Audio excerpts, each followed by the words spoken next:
All right, guys, coming back at you with an inspirational interview from an E360, Elevate 360 Mastermind member today with Sara Davenport. Her interview and reflection of her growth over the last 2 years is just absolutely inspirational. If you're an entrepreneur who's still like trying to figure out your offer, trying to figure out what it is you want to sell, I hope that this story with Sara and how she has gone from idea to $500,000 a year in less than 2 years in the online space. I hope this story inspires you that if you listen to some of the strategies she has taken, that takes initiative, it takes drive, it takes showing up, that also takes the ability to tell your story online in order to generate and scale an online business at the pace at which she has. You are really going to want to listen in to a lot of the strategies that she's been able to institute to really be a disruptor in the industry and break a lot of trends, if you will, and become a multiple six-figure earner in the online space in less than 2 years. So I hope you guys enjoy this episode. She speaks to moments of burnout as a news anchor and her evolution of multiple businesses that she's running to this day within 2 years of being able to have multiple, what we call avatars or multiple buyer personas. So also, if you're in a realm of having multiple buyer personas and different offers, you're going to want to listen in on how Sara has been able to hone in and create niche products and offerings for different audiences and be wildly successful in doing so, all with the same social media account with the power of LinkedIn. So I hope you guys really enjoy this episode. Need some effective, tactical advice that actually helps you get results and makes a real difference in your life and business? You've come to the right place. If you're finding yourself here today, it means you're getting ready to gain serious traction in your business, rapidly multiply your income and impact, and you're ready to make it happen while living all out. Guys, I'm Melissa Hinault, your trustworthy corporate dropout turned six-figure business burnout turned happy and healthy CEO of a multi-million-dollar online business. And you're listening to the Burnout to All Out podcast. On this show, we're serving up innovative growth strategies, simple implementation methods to put them into practice, and action-stimulating inspiration tailored specifically for the modern entrepreneur. Let's dive in.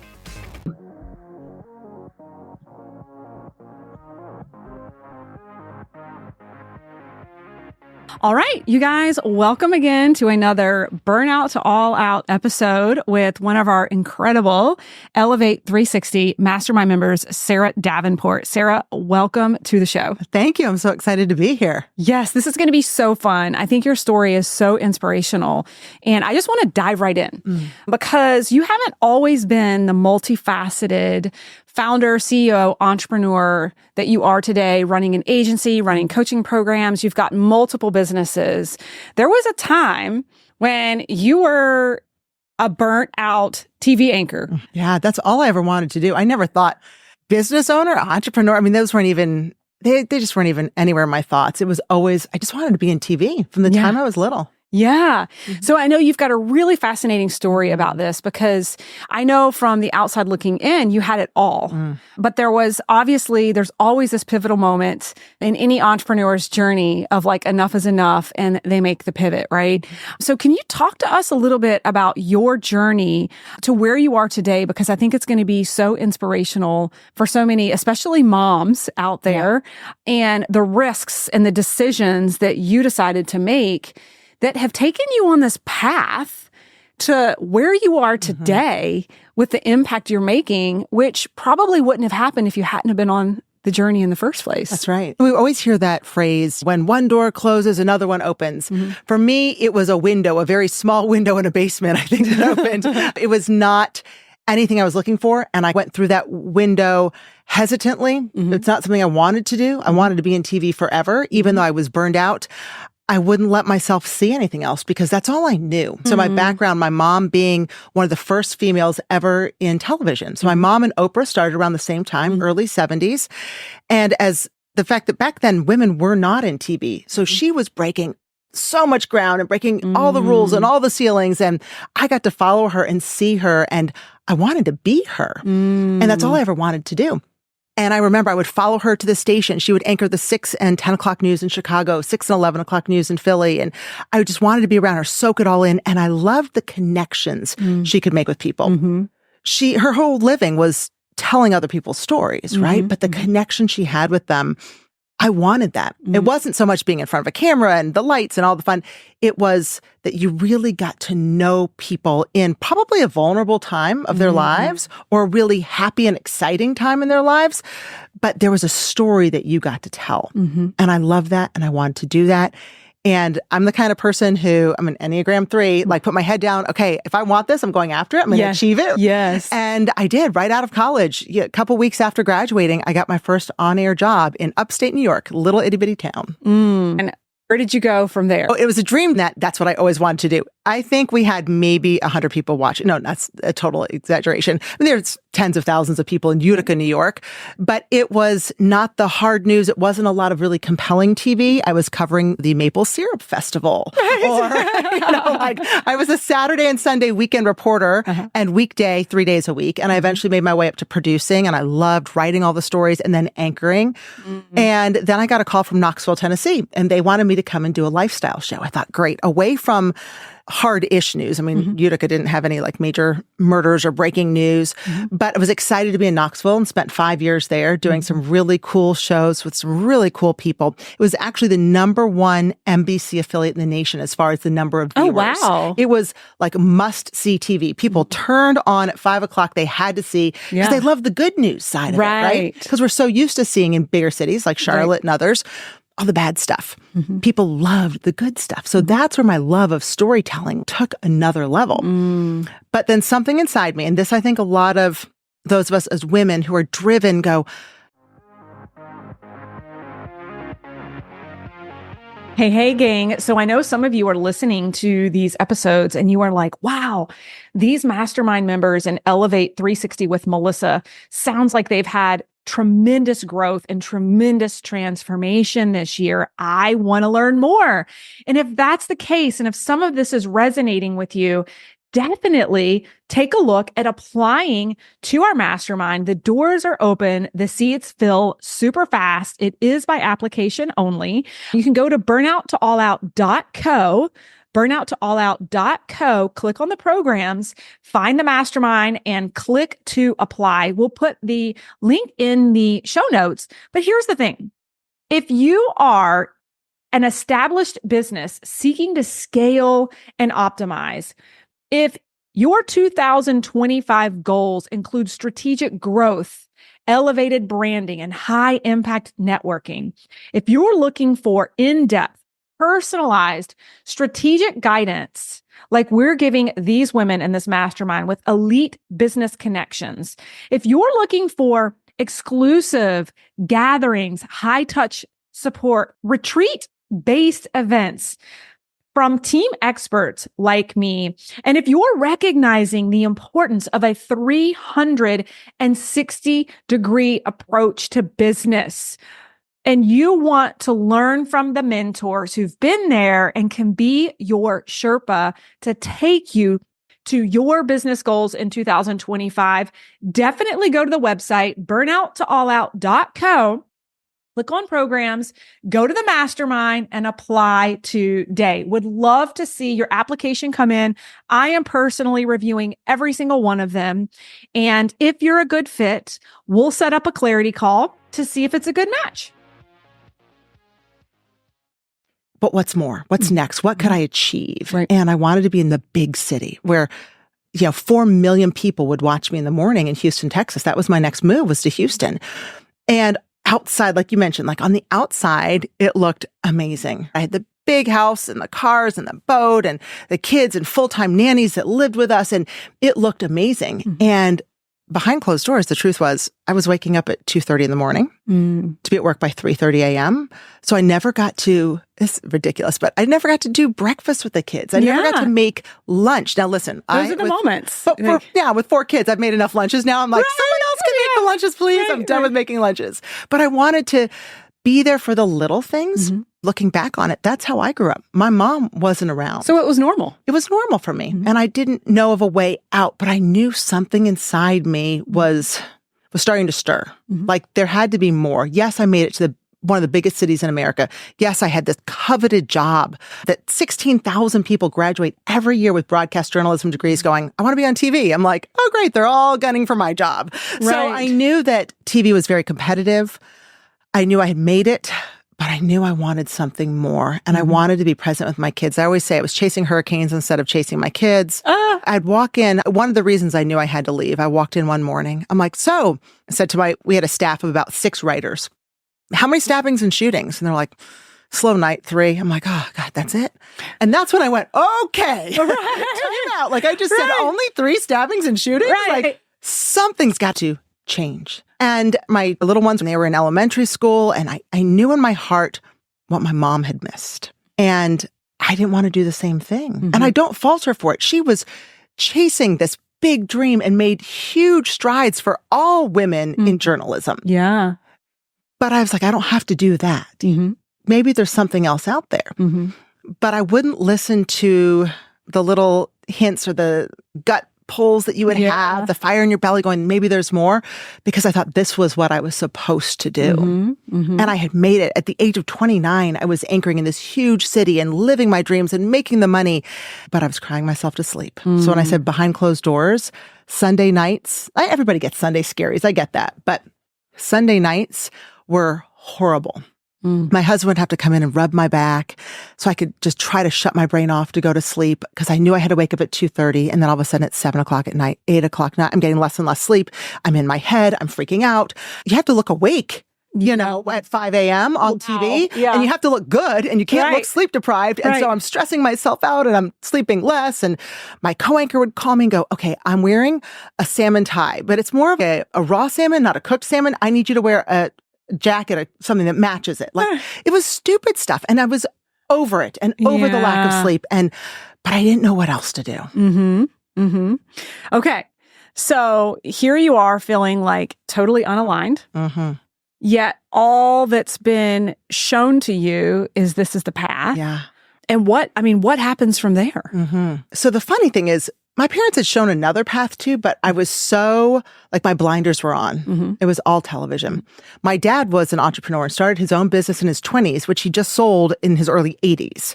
So he had been an entrepreneur and it had allowed him to go to all my tennis matches. I played Division I tennis. He traveled with my team, basically. He would show up at all my matches. I'm always so grateful for that and for those memories. I'm like, well, I want to do what he did as my kids get older. And my dad could take us to school and could make every play. And I'm like, oh, but how did he do that? Oh, wait, he was an entrepreneur.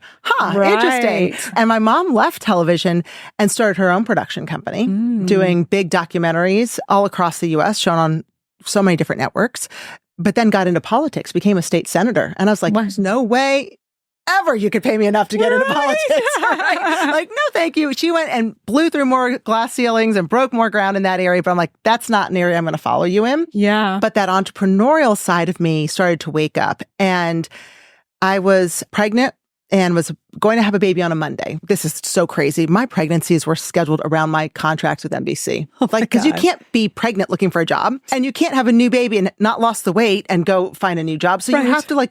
That's wild. It's insane. My kids are 5 years apart, 4 years apart based on contracts with NBC.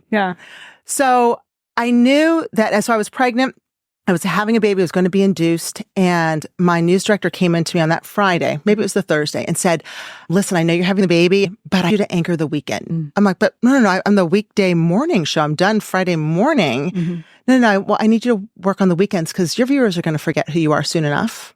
And you're going to be gone for 3 months. So let's give them at least 2 more days with you. I said, but I'm being induced at 6 a.m. Monday morning. And you want me to anchor the news at 10 o'clock on Sunday, go home, and then have a baby a few hours later? She's like, yeah, sounds good. And I said, yes. Wow. Because there's so much pressure and so much stress in that industry. And I did it. And I cried the whole way home and the whole way to the hospital the next day. And I was like, I have to change. Something has to give. And at that whole maternity leave, I remember sitting up late at night and nursing the baby and going, what am I going to do? What am I going to do? And my wheels were turning. Yeah. And so. And you have lots of sleepless nights to think during that time. Now, I don't know if my thoughts are really clear. There's a lot of clarity in there. Right. Some of the things I was like, I could do this. I'm like, no, I can't do that. I mean, I wasn't thinking like pole dancing kind of stuff, but I'm thinking like just all kinds of random stuff. Right. And a friend of mine had been in social selling in the social marketing industry. She'd been a TV anchor. I'm like, bless your heart. That's so cute. That's so cute. Like you little influencers today. Yeah. Like, that's not me. She's like, you need to take a peek at it. This could be a fit. And so I actually jumped in and I did really well with that. But that wasn't the end of my story. Right. And I realized for a lot of it's like a stepping stone for you. Yeah, I think you'd probably attest to this too. When we go into an industry or as women who are working, sometimes we put ourselves in a box and these skills we have are in a box. And there's so many other skills that we don't use because they are not part of what's in that box. And so then I got into the box of social selling. I'm like, but there's more that I can do. Yeah. And so starting my own business, I realized there's so many skills that I have to like dust off. I'm dusting off my dreams. I'm dusting off my skill set. And I'm diving into an all-in entrepreneurial journey. Yes. And it has been the best journey. Yes. Oh my gosh. And we're going to get into this journey. But first, just to pause and give some gratitude for, I know you and I have been on a very similar journey that the opportunity to jump into the social selling realm and really build a business with little risk. It was such a great training wheel journey to get started in entrepreneurship. And I know you and I both experienced that. And I think in my realm, in how we found each other through the Lead Gen Academy and you coming through, is one of the things I've noticed, and maybe you would agree with this, is that people in that industry who become really successful, there's something specific about their skill set that's allowed them to succeed against all odds and be wildly successful in the social selling space. And for those who can reflect and say, wait a minute, what is it that I've done that's made me so wildly successful in this world of networking and leadership and business growth? And how can I potentially even step further into my power, take what I know as intellectual property and start my own damn business? That's what you did. I think you hit on something huge there because the people who have made it to the top 1%, 2%, as we both did, we've developed amazing skills along the way that we had in us. We just needed to hone it a little bit more. The leadership skills, mindset's huge. Huge. Resilience. As an entrepreneur, you're going to need that. Failure, be able to go back again and again. Right. And from coming from social selling, the ability to follow up, and next. A lot of people don't have that kind of grit. They don't. And I think grit is so underestimated in the world. Yeah. And I think you probably built this up too in your pharma career, and I did in TV, is that the word no wasn't acceptable. Just not right now. That's what no means. Exactly. So if someone said no to us, like, all right, well, we'll get back. And on the flip side, for me in TV, I couldn't go back to the station and go, well, I couldn't get the story today. They didn't want to talk. Well, now we have a minute of blank air that's going to go on at 6 p.m. tonight. So you have no choice. So with TV, I had to find a way around no. Yeah. I had to. Yeah. Or I wouldn't have a job. It was very similar to when I was a pharmaceutical sales rep, when we had to go out in the field and get into the hospitals and find the key decision makers. It wasn't an option to leave that hospital without finding that person who was the key decision maker to work on contracts. That's so true. Yeah. So I think the word no, we have to lean into the power of no sometimes. There's a book called, like, I don't remember, The Power of No, and how many no's can you hear before you hear a yes, and that's okay. So many people quit before success because they've heard too many no's, or they think that they have exhausted all their possibilities. They just have to get creative and find a different way around it, right? If you can't go over the mountain, maybe you need to go around the mountain. And I think in our prior lives as professionals, and then into the social selling world, and then now as entrepreneurs, the word no can't stop you. That's right. Can't. Right. And it stops a lot of people. It does. It's like, oh no, it didn't, either they said no or it didn't work out. So it's just not meant to be. Yeah. Yeah. Okay. So this is fascinating. So before we jump into like your zone of genius today and what you're doing with the power of storytelling, if you could, with where you are today as an entrepreneur, multifaceted founder of a lot of cool stuff we're going to talk about next, you look back at the early stages of Sara, who were making the leap and starting out on your own. As far as my own business or in TV? In your business. Okay. with what you've learned, is there any key advice that you would give younger Sara who is getting started? And or is there anything you would have done differently with the knowledge you have today? Two things I think that were important that I did early that I didn't realize the importance. Number one is invest in yourself. Yeah. And I mean, for me, going through your Lead Gen Academy absolutely changed the trajectory of my life. I mean, without a doubt, because I wouldn't have leaned into LinkedIn and then leaned into the power of storytelling and then leaned into transforming other people's lives in the ways that I do now. Yeah. Had I not done that, had I not invested in that to start with.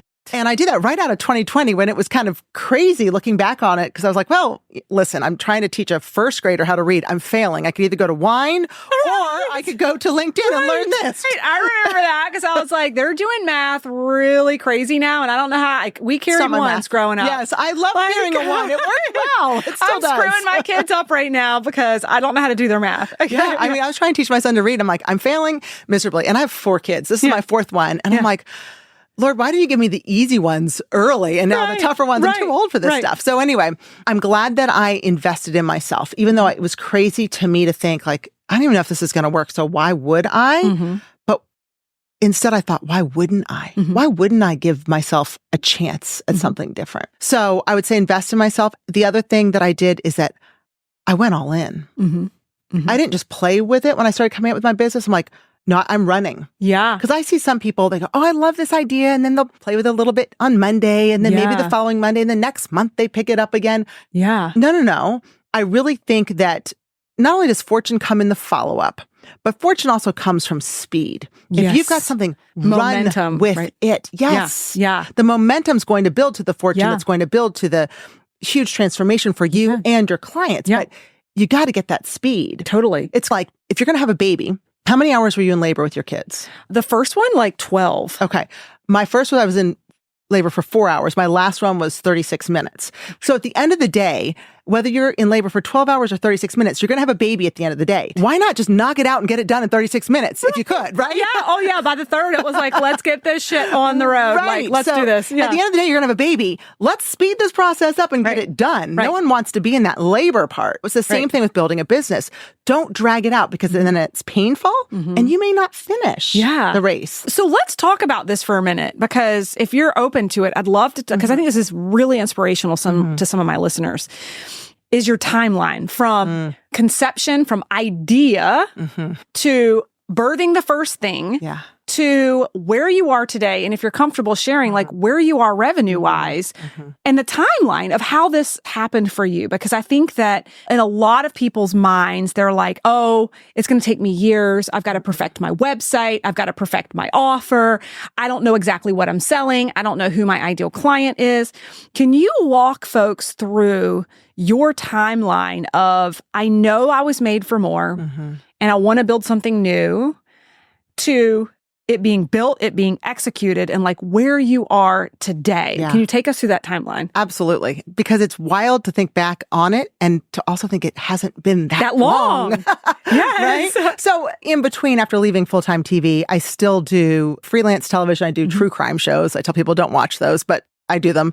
And I do on-camera coaching for Fortune 500 companies. So I've stayed in front of the camera and doing things, but I wanted something that was my own, that I could build, that I could scale, that was in this online digital world, because that is where things are going. Yeah. And you can make huge impact. Huge impact. Yeah. And you can make a pretty nice living alongside, right? As you've learned. Yes.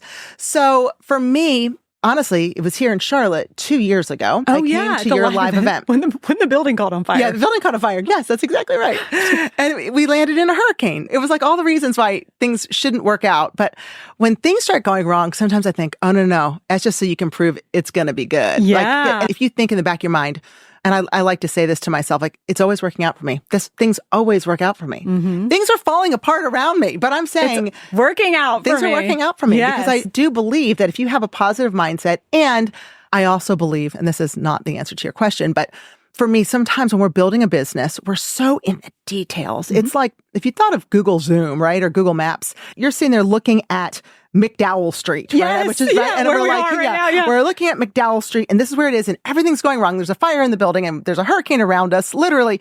Or you could take the Google Zoom picture, like zoom way out, and what God sees, and he's putting the pieces together. Yes. You can't see it because you're down there on McDowell Street and that's all you see. That's right. Yeah. So if you keep thinking everything's working out for me, Google Zoom, God's got this. He's got the Google Zoom. Google Zoom. Like I think that all the time. I have it up on my wall in my office. Like I can't see the 30,000-foot view, but God can, and he's putting the pieces together. And I got to trust. Yeah. I got to trust. Yeah. So I go to this event in Charlotte, trusting through the hurricane and through the burning building. The power going out. There's a reason that I'm here, and I didn't know a single person. That was the first time you and I met. That's right. I had not met one person. Yeah. Not one. Yeah. But I came in to do some on-camera coaching with your mastermind. That's right. And I left there to go do a big video shoot that was going to just take off and be huge. And I didn't know it at the time, but I was going to be driving across to South Carolina, like 4-hour drive. Mm-hmm. That whole drive, my mind was going a million miles. Like, I could do this, I could do that. Like, I hadn't really opened up my mind. Mm-hmm. But we get back to investing in yourself and taking those risks and taking the risk to go to this event where I didn't know anybody, taking the risk to be a part of the Lead Gen Academy. Like, why not? Instead of saying, well, is this for me? No, why wouldn't it be for you? So I go there, I'm driving in all these ideas. I'm going to write a book. I'm going to start a podcast. I'm going to start a business. I'm going to do all these things. So you were inspired. I was inspired. And a lot of people leave events inspired and then they don't do anything no action with it. Yeah. So I had learned from years to take notes. I always have a notebook with me, but then to reflect on the notes you've taken. How many of us take notes and we never look at them again? A lot. So, and you and I were just talking about how we both love to read and take notes and highlight. And yes. So I love going back through books and through notes of mine. And that whole trip afterwards, where I'm on this big video shoot with a big crew, some of them work for Discovery and CNN. And I kept pouring through my notes. They're thinking about this big interview I'm about to do. Oh, no. I'm sitting there pouring through notes thinking, what could I build? What would this look like? So that was 2 years ago, October. And I thought, where is my passion? What makes me unique? What do I love? Remember I talked about that box. I was in a box in TV. I was in a box in network marketing. If I want out of the box, which I think will probably be my podcast name, like Out of the Box, right? I love because the that. box of television, I was in like a physical box where my kids would watch me at night and I'm in a box. But if I want to get out of this box and build something big, what skills, what makes me unique? And it's not just my past and my being on TV or my journal, but where do I connect with people? What do people see in me that maybe I don't see in myself? Yeah. And where are my skills that I could help someone else to truly transform? And I was spitballing. I didn't even know. Yeah. So I started asking some of my closest friends and said, I'm thinking of doing, what do you see me being able to do? And they started breathing life into me. Oh my gosh, you're so good at this and you're so good at that. So if you're trying to figure out what that business would be, talk to your closest network and ask them. They see your zone of genius. Yes, that you may not see. Yeah. And I had a close friend, Deanna Heron, who just spoke so much life into me. Yeah. And she was like, Sarah, you're so good at this and you're so good at that. And so what Deanna said and some others, I was like, I know that I can help people who are in my situation in television. There's so many who want out of TV, who are laying in bed at night in tears, wanting to be with their kids. There's so many that want out of this. I mean, a crazy election year. They don't want to be covering this crap. They don't. They really don't. There's so many that want out. How can I help them? And so I spent 3 or 4 months digging in, learning what I need to learn. Again, investing and taking courses and learn, like, how do I help them with resumes? How do I help them with interview skills? How do I help? Because I can't just get there, because that's where imposter syndrome really kicks in, because I would have been an imposter had I not spent that time on myself. Work. Yeah. So you have to learn. And I spent the time learning, and it was January. Is that when January that we went for the mastermind, or was that February for Scottsdale? February. So October through February, I did a ton of research. And I say a ton, not in once a week here and there. I mean, I dug in deep. I mean, hours a day. And really thinking through, where could I stand comfortably and know I can teach somebody else something? Yeah. I remember you said, as long as you're a couple steps ahead of them, you can teach them. Yes. And I thought, okay, well, I want to get a lot of steps ahead of them so that I can really, truly, authentically help them. And so that February, I had an idea. It was going to be breaking out of Breaking News Academy or something. I don't know.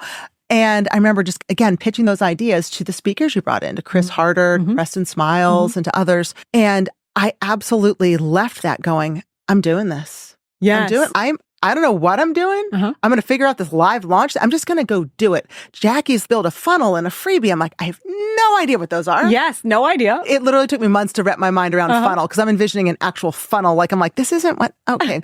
Anyway, and so that was February. I launched my business in May. All right. So 3 months. October to November, December, January, February, March, April, May. So 7 months in.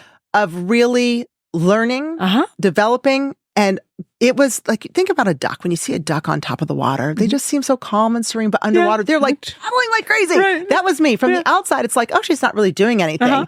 But behind closed doors. You're building the foundation. I was. There's a great book called Win in the Dark by, I think, Joseph Metcalf. And he writes they're great books for your kids to read and that you can read with them. One called Pound the Stone. Man, that's a fantastic book.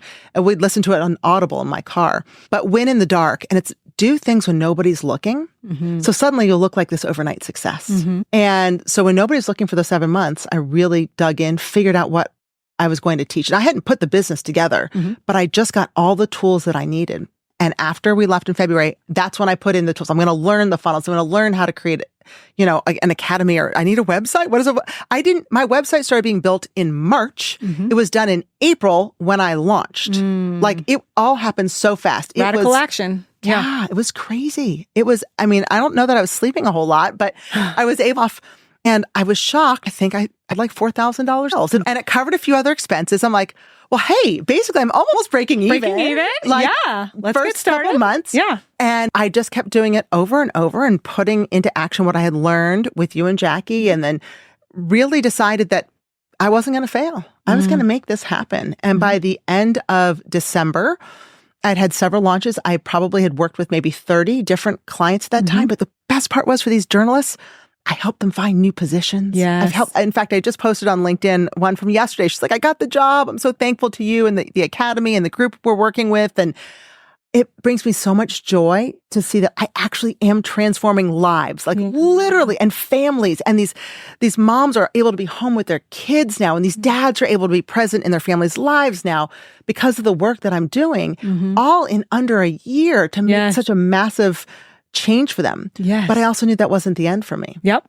And I think you helped me through that again through this mastermind, the second go-round, right? Yes. So that was just this past February. Yep. We sat in a room. And again, what I loved is you had us all put out our superpower, but also ask questions of the audience. And one person who's in our mastermind, Darla Bonk, said, she's like, Sarah, this is great. You're working with the broadcasters, but you light up when you talk about storytelling. I'm like, I do. It's the heart of everything I do. It's the heart of my entire career.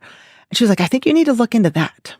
So sure enough, we're in Savannah for 4 days. And for 4 days or 3 days, all I did was start planning out this new line you of were business. in the zone during that retreat. Oh, big time. So that was February. I launched that in May. So from nothing to something. And now that something is even bigger. And my agency, a marketing agency I built along the way throughout all of this.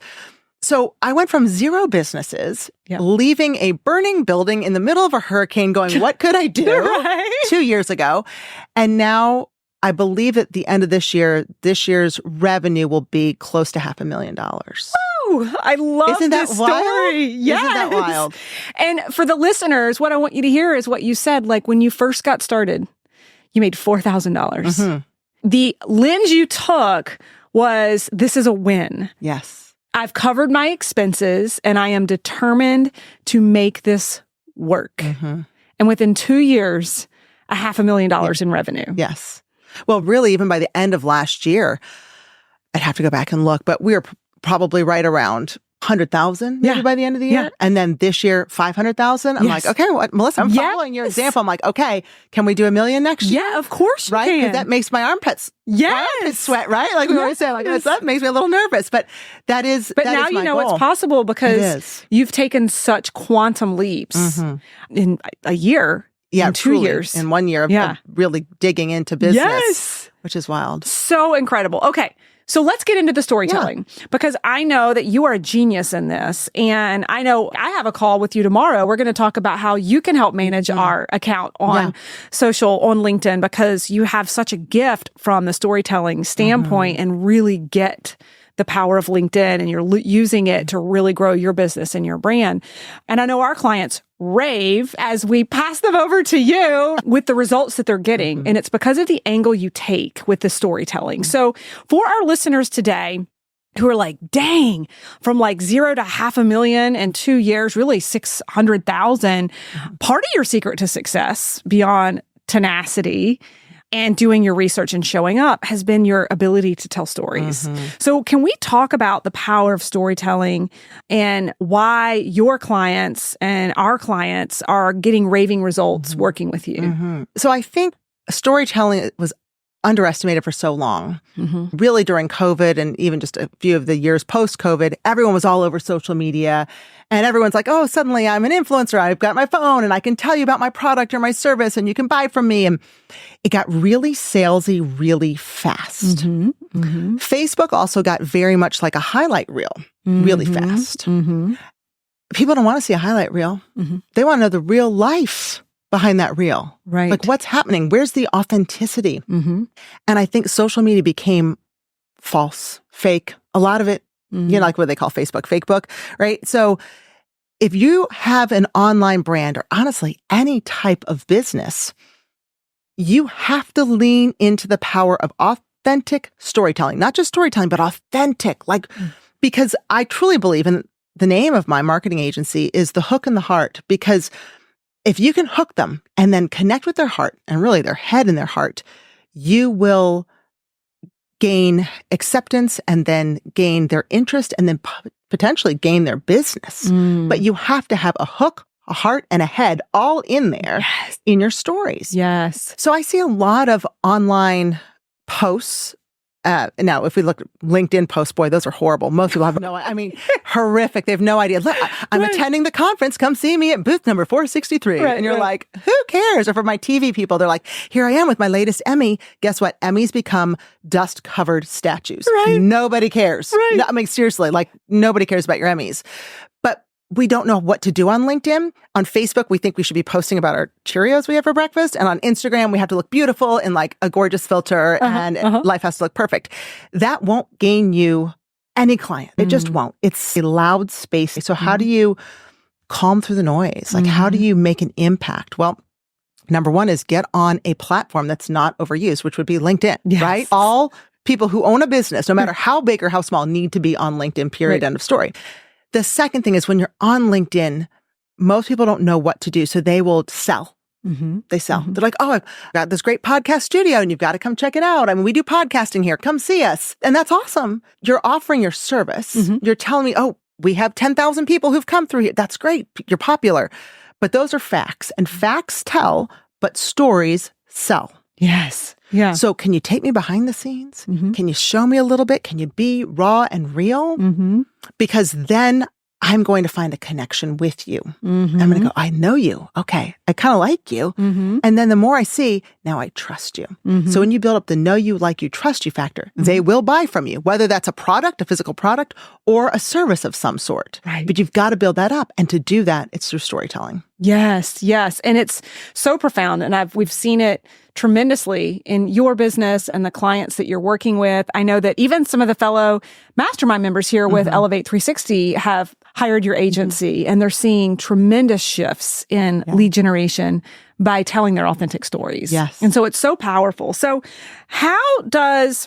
this is something I want to ask beyond the storytelling, the group coaching that you're doing. What's really interesting is you're now in the realm of spinning a couple of different plates. So we've got this offer that you have for the news industry. Newsies, yep. Okay. Then you have this storytelling program that's been really beneficial to a lot of the entrepreneurs that we work with. And then you also have the agency. And that's beyond the other things that you're still spinning. So now you're in the realm of the multifaceted entrepreneur. Correct. So what does it look like managing this and even scaling this agency and bringing in more journalists to help you? What does that look like? Because this is how you've gone from 0 to $500,000 is being able to learn how to scale and delegate. So can you talk about that a little bit? And that was the hardest thing because I am a control freak and especially those of us who are journalists, we put our stamp of this is what we've created out to the world every day at 5 p.m. or at 6 p.m. And with journalists, we have to become mini experts every day. So maybe one day I'm out at the Maple Sugar Festival or whatever. I've got to become a mini expert in the Maple Sugar Festival and be able to tell it to you in a way that's interesting. And the next day, maybe a little girl was hit by a drunk driver and died, and I've got to go talk to their family, and I've got to find out who this little girl was and what is her story and what do her parents want to share. So I might go from a really fun, silly to very serious, and I've got to be able to tell it in a way with all this complex information in a way that a 7-year-old can understand it. That's how you write for television. It needs to be at that level of a second or first grader, but in a way that's compelling and that it's must-see TV. They don't want to turn away. So how am I going to do that? So what I realized when I started my agency, when I started teaching storytelling is, who knows that better than journalists? Right. So when I started my agency, I realized I can tell these stories, but there are only so many client stories I can tell. Just from I've got 4 kids and I've got a husband who travels and we love to travel as well. I don't have the time for that. But I have this amazing group of journalists that I'm helping who would love a fun side hustle to do. And they love getting to know people and telling stories at a deeper level versus just going in for a day and leaving, going in for a day. So when we work with a client, we get to go all in and just really immerse ourselves in that client's business and tell amazing stories. So I now have pulled, I guess I have 4 or 5 storytellers full time that are journalists that work for my agency and they write all the content. Which is incredible. So to have just journalists write, I think I'd like a journalist to write all my social media content. Like, then you know it's going to be good, right? Right. So that has made us really unique. And it's you've been created fun. a sub-economy for journalists who want to get out of the industry. Yeah. It's So just like cool. their Okay. stepping stone, Yeah, right? So yeah. then that way they can do this. I've got a producer from CNN that I'm working with right now, and I'm just teaching her the basics of storytelling for LinkedIn because even though you might be a great journalist on camera or behind the scenes, writing not for social media, it's different and each Yeah. platform's different. Yeah, And yes. LinkedIn is very different than the others. So learning what converts on LinkedIn, what brings the clients in and then converts them into sales. So she did a couple of posts, and her third post, she had 25,000 impressions. She's like, I get this. I'm like, Yes. and I need to hire you now because you are nailing this and this is awesome. So I really had to learn how to scale and let some things go, even in areas that I'm really good at. I just don't have the time because at the end of the day, I want to be an entrepreneur so I can put my family first. Right. And if I'm all in and all I'm doing is working 10 hours a day, it's just what I was doing in TV. Yes. So you have to sometimes do a checkup from the neck up. My friend Rita Davenport used to say, do a checkup from the neck up and go, okay, what do I need to do to scale this? And I might have to give up a little bit of control, and that's okay because it's going to take me to the next level. And who do I need to put in place? And I still work with you on that, going, okay, what else do I need to do to be able to maximize this and build it as big as it can be? Yeah. Because now, there are people who can't afford to work with the agency, and I get that. And so for them, that's where we're offering our storytellers experience. So that is a way for them to learn everything that I know and my journalists know of how to write in a way that converts clients or how to write in a way that converts into sales.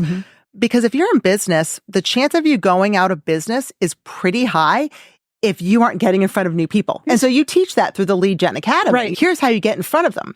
But sometimes if you're not a great writer or storyteller, you might be able to get in front of them, but how do you close them? Yeah. How do you actually get the sale? Right. And so that's really what I teach the storytellers experience is how do you close the sale with your own stories without being that pushy, weird, hey, so I have this new thing being offered. Like, do you want to come check it out? Like, that's weird. Nobody wants that. If it feels weird, it is weird. And when you're being sold to. I don't want to be sold to. So I teach them how to write in that way, but I also teach them how to write press releases. A lot of these folks have amazing businesses that need to be seen and heard in a larger scale on the media, on television or on radio or on a podcast.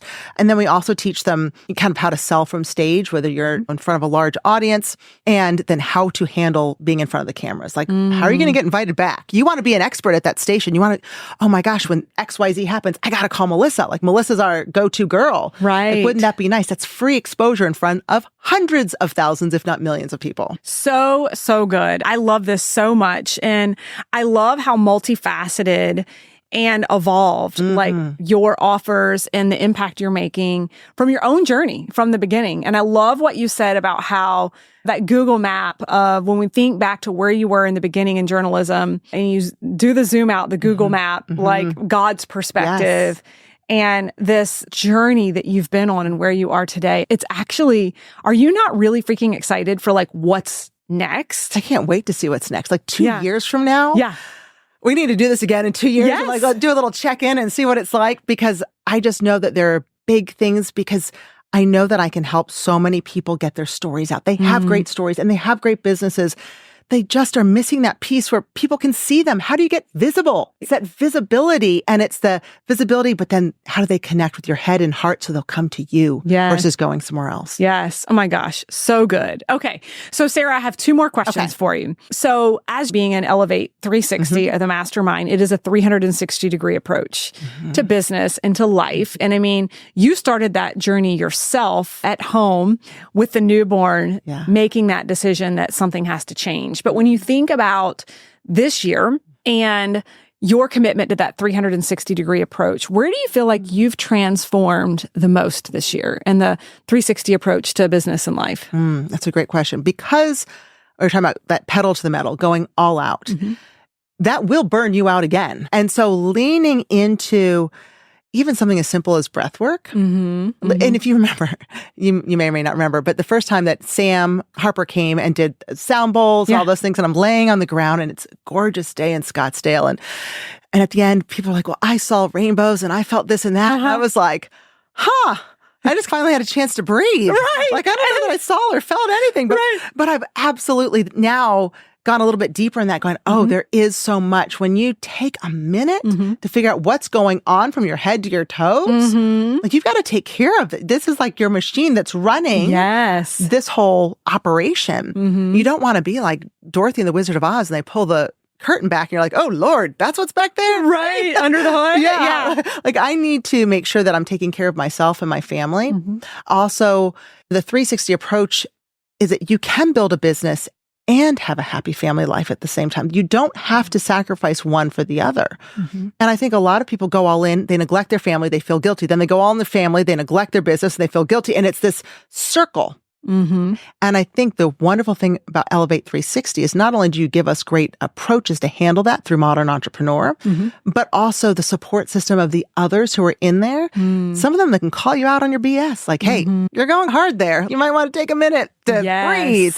And so this summer, I traveled from June 1st through the end of August. I was only in my own bed at home 8 nights. What? Yeah. Are you serious? We traveled nonstop. And some of it was for kids' sports. We were in Florida. I've got a son trying to play collegiate baseball, and so doing a lot of tournaments all over.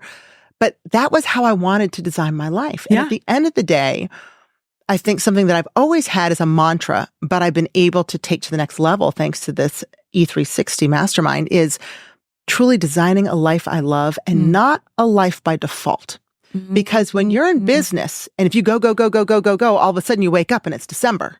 That's a life by default. Totally. So is a life by default by getting up at 8 a.m., getting to work by 9 to 5, you get home, you eat dinner, you watch ESPN, and you go back to bed. Like, that's another life by default. But you can also get into that rut as an entrepreneur. You totally can. And so be in reactionary learning, how do you, what space do you need? Where do you need to give yourself grace also? It's okay if you need to go get a massage or just walk around the lake 10 times and clear your head, right? Or lay down and breathe for a minute. That's right. That's right. So I remember I was like, how do you meditate? And you're like, what? And you're like, what do you have in front? What do you do? Meditate? Like that stuff's so foreign to me.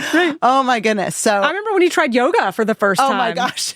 It's I was like, the downward, what am I doing here? I'm like, my whole body's all contorted. And it was so fun. I'm well, like, because you're an Enneagram 3. I am. Which is like go, like performative, like perform, win. And don't take a minute to breathe. Yeah. And so I've been able to learn how to do that. And therefore, the everything always works out for me is the mantra that has kind of come through that going, it's going to be okay. God's got the Google Zoom. It is going to work out. Maybe I don't see it working out today or even in a week or a month. But in the end, I'm going to be able to look back and go, it did work out. I got to trust the process. And I got to enjoy the journey. I used to hate that phrase. I'm like, I'm not enjoying the journey. I just need to get there. Slow down and enjoy it. It's kind of like quit white knuckling the steering wheel and like Jesus take the wheel, right? Totally. Yeah. Love this so much. Okay. So Sara, so much genius in today. And you also have a lot of service that people can really lean into and learn to work with you. So what resources do you have that people can grab, or how can people connect with you? What do you have going on? So as far as storytelling goes, I really feel that everyone needs, I've got a little top 10 list of ways to connect with your audience. Just the basics that you may not even think about, but you need to dial down and figure out what makes you so unique. Mm-hmm. Like, what is it about you? Not just what you offer, but you. What makes you unique? What kind of stories have you had in the past that maybe others can relate to that would bring in your ideal client? So I have a top 10 list that I really think is so important for anyone who wants to use social media to get their business in front of others. And so then I also have my full storytellers experience. If people want to go through that and have me hold your hand, teaching you how to write these things and editing some of your content for you, showing you just the greatness that you have in your business, but you just need to tell it in a way that it connects with others through stories. And then, of course, my agency. So if you're like, I love all this, I have no time to do this myself, hands off, done for you, check. Like, if you can do all that for me and bring the clients to me, fantastic. And then that's what we do. As journalists, with my whole team of journalists, we dig in and we work for you to bring you the clients, bring you the sales that you need. Yeah. So powerful. So where specifically can people find you, connect with you? Everything I do is all under one big umbrella, saradavenport.net. It's just, you can kind of choose your own adventure depending on what you are. And when you're a journalist, you can go one place. If you're a new entrepreneur, you can go someplace else, and experienced, there's another place as well. You know what I love about this? And I know we're wrapping up the show, but we haven't really talked about this today, but this underscores the beauty of having multiple avatars, ideal clients, and different offers, and still being wildly successful in different swim lanes at the same time. You've been able to do that. I was nervous as all get out to do that. Because if you remember, I'm like, well, I'm only talking to my TV people here. How can I talk to my entrepreneurs? It can be done. Yep. It can. Yep. And I really was like, no. But I'm so thankful that I went down that route. Yes. It's been so much fun. Yes. And now you have this like purpose-driven mission to help your fellow news anchors in like the TV realm, but also now even a broader impact with a larger audience in the entrepreneurial space. It's like you get to do both. I seriously have my cake and eat it too. Yes. I mean, I love it. And I love digging in and hearing the stories of the TV anchors and reporters because I get it. I was that person and I know how to get out. And I know that there's a great life for them where they'll love Mondays. Like for me, and I don't know if anyone else as an entrepreneur feels this, but when my feet hit the floor on a Monday, I'm like, TGIM, like, woo, let's go. Like, I love Mondays. Whoever says they love Mondays, I say I love Mondays. And I'm so thankful for this journey and this business and all these things that have come to me because I took that first step. And I said, I'm going to invest in myself. And then I'm going to go to this crazy conference in the middle of a hurricane with a fire. Like, I'm going to do all these things because I don't know what God's got planned, but I'm just going to follow these steps. And I'm going to go to McDowell or whatever it was Avenue, and we're going to figure it out. And so that's where my encouragement to others would be is if there's something that there's a tug in your heart right now going, but should I take the next step? I've been thinking about it, but the money, the this, that, you can talk yourself out of anything. Trust me, I talk myself out of going to the gym all the time. You're good at always going. I'm like, you can talk yourself out of anything. But when this is something that could truly impact not just your bottom line and your bank account, but family, and then as well, you got to do it. This is, for entrepreneurs, we have business ideas that could truly change so many people's lives, and we never do it because we doubt ourselves. We don't believe in ourselves. So if you're listening right now, borrow my beliefs. Borrow my belief, because I know that so many people can be impacted by ideas that you have and things you want to do. You're too scared to go do it. Get on the plane and fly to Charlotte. Go and invest in that. You're going to be so thankful that you did. And I'm forever, ever grateful, Melissa. I am. Oh, right back at you, my friend. As we're sitting here in this interview, I'm thinking about like the growth of our relationship. And it is a symbiotic relationship. It's been so fun to mentor you and see your growth, but you also have provided so much value and impact to me and our community with starting with the on-camera coaching inside the academy, being a coach inside of the Lead Gen Academy, to your mentorship inside of the mastermind, and the support that you've been able to bring our clients who are at a place specifically at really needing to hire because their leads, they've got lots of leads on LinkedIn, but they need to focus on their business. And they're like, I need a legitimate agency. I need an agency who can help me. And I've never had confidence with any other LinkedIn agency. I've never been able to refer clients because they just don't get it. They don't get it. Yeah. And you have nailed it. And so thank you. To me, I say thank you because the feeling's mutual. Well, for it's sure. been such an amazing journey. And like I said, we need to do this again in 2 years and just see where we both are. Now and then. Yeah, right? it'll be wild. Yes, totally. Well, Sara, thank you so much for flying in to Charlotte and doing this live. I know you've got a lot going on with your kiddos, and I really appreciate you. And it was just so fun just to kind of dive in today and reflect on your journey. How are you celebrating your first $500,000? Oh, gosh, you always say that. Okay, we haven't hit that yet. So maybe in December. Well, yeah, I need to plan it. But travel's my love language. So I think someplace exotic and fun. I have lots of pictures of where I'd love to go, the old dream board style. So I think someplace fabulous. Yes, I love that. Let me know what you decide. Okay, I will. Okay, awesome. Well, thank you. Thank you. All right, see you in October. Yes. All right. Thanks, guys, so much for listening in on today's podcast episode. And I can't wait for you to see my upcoming guest in the next episode. You are going to love this keynote speaker. Hey, here's the deal. If you liked this, please subscribe and leave a review. And you want the latest online business growth strategies and exclusive LinkedIn pro tips sent straight to your phone?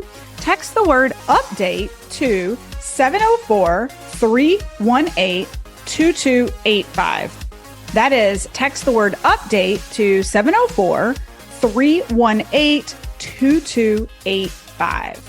Can't wait to see you guys. Come find me over on Instagram, LinkedIn, Facebook, wherever you like to hang.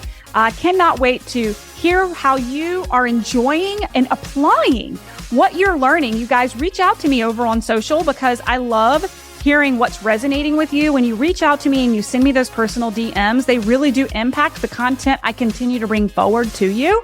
So again, come find me, Melissa_Hinault over on Instagram, Melissa Hinault over on LinkedIn and Facebook. Can't wait to see you guys over there.